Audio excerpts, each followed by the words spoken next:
Welcome students, তোমাদের জন্য আজকে একটা গুরুত্বপূর্ণ নোটিফিকেশান নিয়ে হাজির হয়েছি। যারা উচ্চ মাধ্যমিক পরীক্ষা দিচ্ছ তারা অনেকেই কনফিউশনে আছো, সত্যি কি গ্রেস মার্ক পাওয়া যায় বা বেস্ট অফ ফাইভের রুল কি। আজকে আমি এই দুটি বিষয় নিয়েই আলোচনা করব। এই গ্রেস মার্ক নিয়ে তোমরা বিভিন্ন জায়গায় বিভিন্ন রকম কথা শুনেছো। আজকে আমি অরিজিনাল কাউন্সিলের নোটিফিকেশানে কি দেওয়া আছে সেটা নিয়ে আলোচনা করব। কারা গ্রেস মার্ক পাবে, কেন পাবে, বেস্ট অফ ফাইভ রুল কী আছে, পরীক্ষায় অ্যাবসেন্ট হলে কি হবে, সমস্ত নোটিফিকেশান নিয়ে আমি আলোচনা করছি। তোমাদের সামনে আমি নোটিফিকেশানটা তুলে ধরেছি। এই নোটিফিকেশানের ডেট 18/4/2024, যখন তোমাদের সেমিস্টার সিস্টেম শুরু হয়েছিল সেই নোটিফিকেশানটা কাউন্সিল দিয়েছিল। এই নোটিফিকেশানের আজকে যে মূল বক্তব্য সেখানে আমি চলে যাব, কিন্তু তার আগে তোমাদের কাছে একটাই রিকোয়েস্ট, এই ভিডিওটি ভালো লেগে থাকলে অবশ্যই লাইক করো এবং বন্ধুদের মধ্যে শেয়ার করে তাদেরও কনফিউশনটা দূর করে দিও। এবং আমার চ্যানেলে নতুন হয়ে থাকলে চ্যানেলটিকে সাবস্ক্রাইব করো এবং তোমাদের যে কোনো ধরনের প্রশ্ন থাকলে আমাকে প্রশ্ন করো। আমি তোমাদের এই সংক্রান্ত প্রশ্নের সমস্ত উত্তর দিতে প্রস্তুত আছি। আমি চলে এসেছি একেবারে অপশান 9-এ চলে এসেছি। পয়েন্ট 9, কাউন্সিলের নোটিফিকেশানে যে 9 নম্বর পয়েন্ট আছে সেখানে চলে এসেছি। Option for changing compulsory elective subject as compulsory optional subject, এখানে চলে এসেছি। আমি এই পয়েন্টটা নিয়ে আলোচনা করব। এখানে 9-এর এ প্রথম পয়েন্ট দেখো, এখানে গ্রেস মার্ক নিয়ে আলোচনা করা আছে। একদম সত্যি সত্যি কিন্তু তোমরা গ্রেস মার্ক পাচ্ছই। এখানে আমি এটা পড়ে দেখাচ্ছি, তোমরাও পড়ো এখানে কী লেখা আছে এবং আমি সেটা আলোচনা করে দিচ্ছি। If A candidate fail to obtain minimum pass mark in any of the compulsory subject, যদি কম্পালসারি সাবজেক্টে মিনিমাম পাস মার্ক পেতে অসমর্থ হয়, for the reason of deficiency of less than 5% of full mark, অর্থাৎ ফুল মার্কের চেয়ে যদি 5% ডেফিসিয়েন্সিতে ও পাস করতে অসমর্থ হয়। আমি এখানে লিখে দিচ্ছি পরিষ্কার, যেমন ধরো তোমাদের কোনো একটা সাবজেক্টে কম্পালসারি সাবজেক্ট, কিন্তু এখানে বাংলা ইংরেজি নয়, ল্যাঙ্গুয়েজ গ্রুপের কথা বলা নেই, কম্পালসারি সাবজেক্ট। তুমি কোনো কম্পালসারি সাবজেক্টে তোমার 40 ফুল নাম্বার আছে, তুমি সেখানে পেলে 10, তাহলে কিন্তু এখানে তুমি পাস নাম্বার পেতে পারলে না। তাহলে এই যে ডেফিসিয়েন্সিটা থাকলো, ধরো 12 পেলে পাস, তাহলে ডেফিসিয়েন্সি কত থাকলো 2, তাহলে এর সঙ্গে 2 অ্যাড করতে হবে, তাহলে সেই 2 নাম্বার কিন্তু কাউন্সিল তোমাদের দিচ্ছে। কিভাবে দিচ্ছে সেটাও একটা ফর্মুলা আছে। তাহলে she or he or she to make up the deficiency in the compulsory subject shall be given credit by transfer of marks from the highest marks obtained by him her in the compulsory subject. তাহলে তোমার 40 নম্বরের যদি ধরলাম history থাকে এবং তুমি যদি পল সায়েন্সে হায়েস্ট নাম্বার, মানে কম্পালসারি সাবজেক্টগুলোর মধ্যে তোমার একটা সাবজেক্ট পল সায়েন্স এবং সেখানে তুমি হায়েস্ট মার্ক পেলে ধরো 35, ল্যাঙ্গুয়েজ গ্রুপ আলাদা, ল্যাঙ্গুয়েজ গ্রুপের সঙ্গে কোনো রিলেশান নেই, ল্যাঙ্গুয়েজ গ্রুপে কোনো গ্রেস মার্ক হবে না, এখানে শুধু কম্পালসারি সাবজেক্টের কথাই বলা আছে।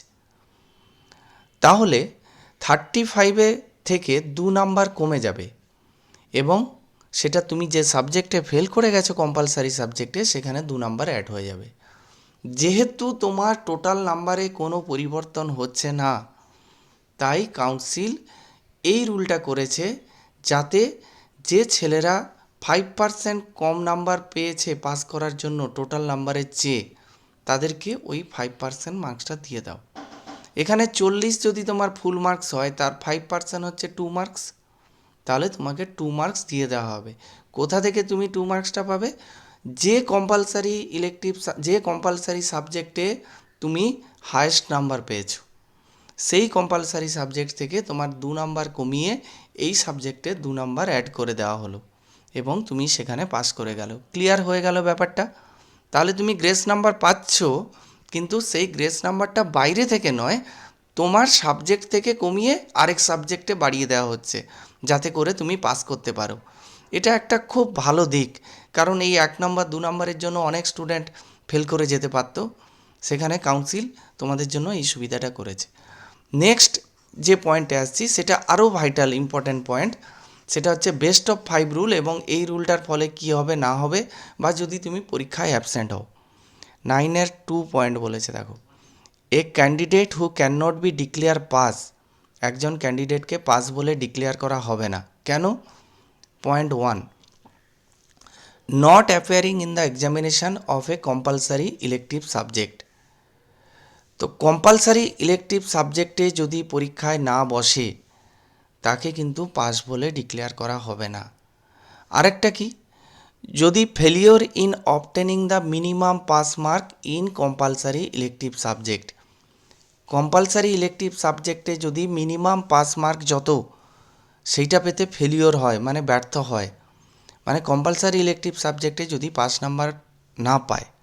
কিন্তু এখানে আরেকটা কাউন্সিল আরও একটা সুযোগ দিয়েছে, but he has obtained the minimum pass marks in the optional elective subject, সে কিন্তু optional elective subject pass mark পেয়ে গেছে। আমি কম্পালসারি সাবজেক্ট যেমন ধরলাম ফিজিক্স, কেমিস্ট্রি, ম্যাথ, আর অপশনাল ইলেকটিভ সাবজেক্ট ধরলাম, কম্পালসারি ইলেকটিভ মানে মেন সাবজেক্ট, আর আমি অপশনাল ইলেকটিভ সাবজেক্ট ধরলাম কম্পিউটার।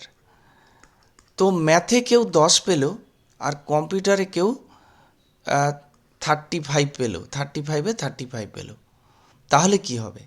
তখন তাকে বলেছে শ্যাল বি ডিক্লেয়ার পাস, তাকে পাস বলে ঘোষণা করা হবে। By giving him her the benefit, সে কী বেনিফিট বা কী সুযোগ পাবে? Of interchanging the compulsory elective subject as a optional elective subject. তাহলে ম্যাথটা কম্পালসারি ইলেকটিভ সাবজেক্ট ছিল, সেটা অপশনাল ইলেকটিভ সাবজেক্ট হয়ে যাবে, আর অপশনাল ইলেকটিভ সাবজেক্টটা কম্পালসারি ইলেকটিভ সাবজেক্ট হয়ে যাবে, এবং ভাইস ভার্সা। এইটা কিন্তু খুব ইম্পর্ট্যান্ট, যে কম্পালসারি ইলেকটিভ সাবজেক্টটার ফেল করলে বা কম নাম্বার পেলে সে কিন্তু অপশনাল ইলেকটিভ সাবজেক্টে যদি বেশি নাম্বার পায় তাহলে অপশনাল ইলেকটিভ সাবজেক্টটা মেন সাবজেক্ট অর্থাৎ কম্পালসারি ইলেকটিভ সাবজেক্ট হয়ে যাবে। এইবারে বলেছে কোনো স্টুডেন্ট যদি এই সুবিধাটা নিতে না চায় তাহলে কি করবে?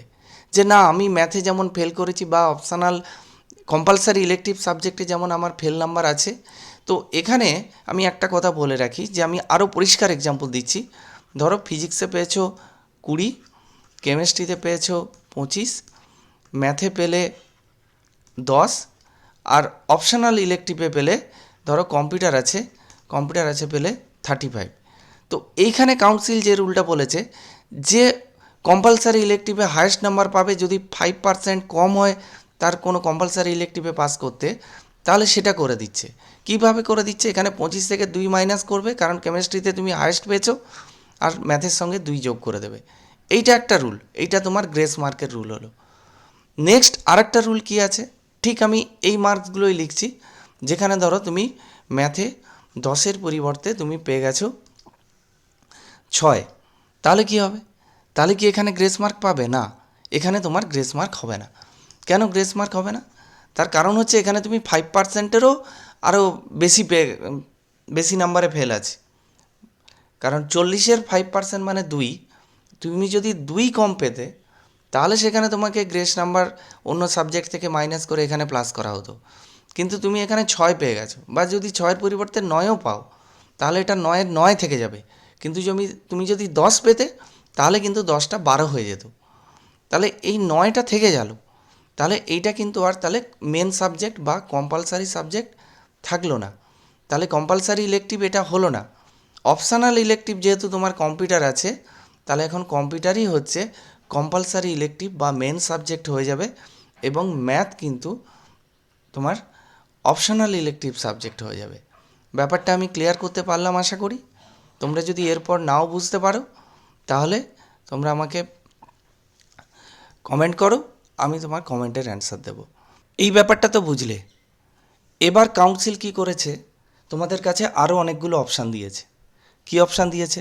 তোমার যদি এইটা না পছন্দ হয়, কাউন্সিল বাই ডিফল্ট তোমার অপশনাল ইলেকটিভ সাবজেক্টকে কম্পালসারি ইলেকটিভে কনভার্ট করে দেবে যদি তুমি কম্পালসারি ইলেকটিভে 5 নাম্বার না পাও।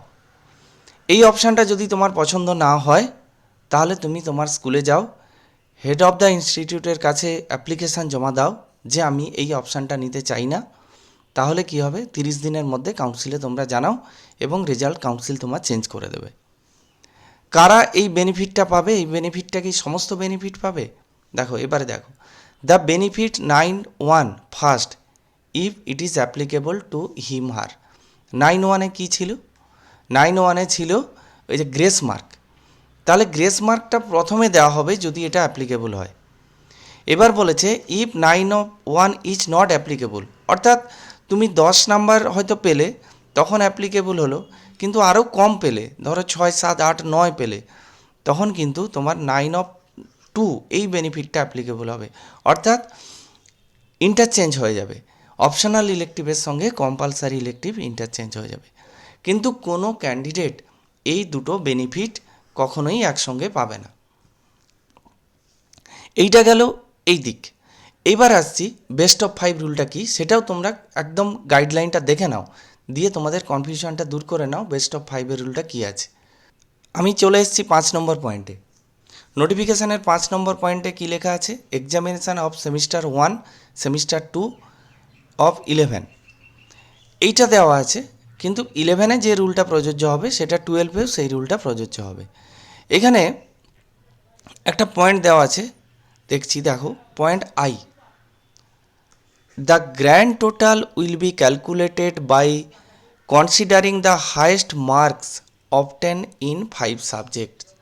তাহলে তোমার ল্যাঙ্গুয়েজ গ্রুপ দুটো প্লাস বাকি সাবজেক্ট, মেন সাবজেক্ট আছে 3টে, প্লাস ইলেকটিভ সাবজেক্ট আছে একটা, এই নিয়ে 6টা সাবজেক্ট। তার মধ্য থেকে যেটা তুমি হায়েস্ট 5টা সাবজেক্টের নাম্বার পাচ্ছ, তাহলে সেইগুলো অ্যাড হবে। আশা করি এই বিষয়ে আর তোমাদের কোনো কনফিউশন থাকলো না।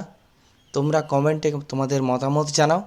এই ভিডিওটা ভালো লেগে থাকে লাইক করো, এবং আমার চ্যানেলে নতুন হয়ে থাকলে চ্যানেলটিকে সাবস্ক্রাইব করো। Thank you.